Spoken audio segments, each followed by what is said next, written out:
Welcome back to Nonsense. I'm Chris, and some amazing commenters and I have spotted 15 new details in Rick and Morty Season 9, Episode 2, Rick Days 7 Nights, on top of what I found in the episode breakdown. So let's get into it with the first one, which we can thank Orunuma for pointing out. The concept of the episode, minus the motivation, is the exact same as the Doctor Who episodes Human Nature and The Family of Blood, where he wipes his own memory and goes about living a normal life. He's just doing it to protect someone instead of as a vacation. And thanks to Charles Pitt Jr. for pointing out the deer's tail is forked. I originally thought nothing of it, but after googling it, he's right. There is no species of deer with a forked tail, and like Michael McCoy responds, it does kind of look antenna-ish, and it does make me think Rick planned this encounter for his vacation self. And since ultimately the deer is the final sign Ted sees that makes him decide to switch back, it's arguably Rick's final backup plan in some way. I mean, he clearly knows himself pretty well at this point. He knows how a younger or less weary version of himself would react to things. Like I said in my video about his age, he's technically 1,000 at least years old, even before this season, like bare minimum, potentially already hundreds of thousands of years old mentally, though even before this season. So kind of makes you wonder how many situations like this he's been in, even on accident. He must know by now what works and what doesn't to get his other selves to restore his memories. I also didn't notice that the RV looks a lot like the Breaking Bad RV. I know that show's fan base is massive, to include yours truly, and the RV is iconic, so it makes sense. I also like that Rick clearly rusted the RV himself to give it that old vibe. The song that plays is called 57 Coup de Ville by Randall Hart, which is a song about how much he loves the titular car, but the chorus is about how, because of the car, everyone loves him, men and women alike. Definitely how he seems to live here. Thanks to XD Fever Dream for pointing out that this bullet catch was a JoJo's Bizarre Adventure reference. I did not catch that. I also missed that this snack is just called squares. Given that the memory wipe clearly happens in the RV,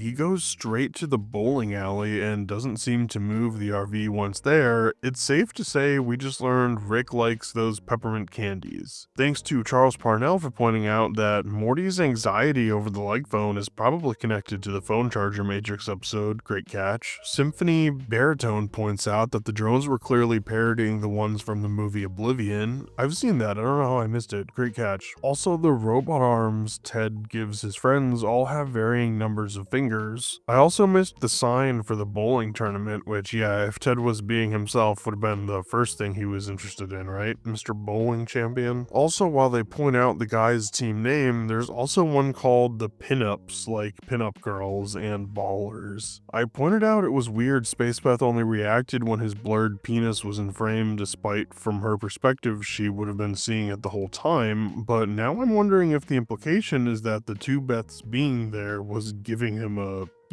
which would be terrible, but therefore kind of funny in the worst, darkest possible way, because not remembering them is not an excuse, but at least he portals away. I counted he killed 6 people in this shot, at least that we can see, probably more. It also feels vaguely Attack on Titan-y. The pause button he uses is also kind of reminiscent of the click one, although that one paused time, this one just pauses people, but still, it feels like a reference. Also, the trophy in his Beloise 6E box was for most improved, which is hilarious. And lastly, he kept and shredded the love of his life, supposedly necklace. There were also a few comments I just found interesting, so I want to read and respond to those a little bit. This commenter says maybe Rick is just pretending to be memory wiped, like the excuse is enough. I don't know if the odds are in your favor, but I do love the theory. Grace Gordon thinks Rick created the planet. I think you may be right on that, though I still think it would have been easier to just go to a different dimension's Earth and wipe his memory there. I also love how